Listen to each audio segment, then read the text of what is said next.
ලෝකයේ මේ දවස්වල වැඩියෙන්ම කතාබහට ලක් වෙන මාතෘකාවක් තමයි භූමිකම්පා කියලා කියන්නේ. ඉතින් මේ වීඩියෝ එකෙන් අපි අද හොයලා බලමු මොකද්ද මේ භූමිකම්පාවක් කියන්නේ කියලා. අපේ පෘථිවි අභ්‍යන්තරයේ සකස් වෙලා තියෙන ස්තර කීපයකින් කියලා ඔයාලා හැමෝම දන්නවනේ. පෘථිවිය මතුපිට කලාපය පෘථිවි කබල හෙවත් ශිලාගෝලය කියලා තමයි හඳුන්වන්නේ.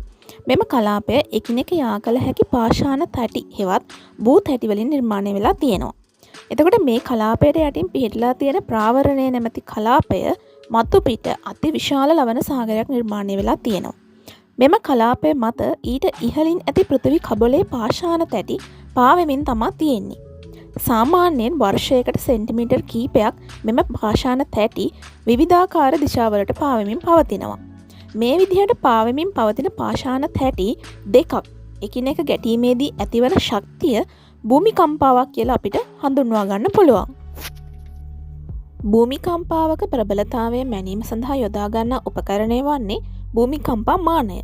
භූමිකම්පාවක ආරම්භයේ සිට අවසානය දක්වා නිර්මාණය වෙන කම්පන තරංග මෙහි වාර්තා වෙනවා. පෘථිවියේ පාෂාණ තැටි මායිම් ආශ්‍රිතව ප්‍රබල භූමිකම්පා නිර්මාණය වෙන අතර ප්‍රධාන වශයෙන්ම මෙක්සිකෝව, පීරු, චිලි, ජපානය, ඉරානය, චීනය, ඇෆ්ගනිස්තානය ආශ්‍රිතව ප්‍රබල භූමිකම්පා ඇති වෙනවා අපිට දැක ගන්න පුළුවන්. අපි ඊළඟට බලමු භූමිකම්පාවක ප්‍රතිඵල මොන වගේ දේවල්ද කියලා.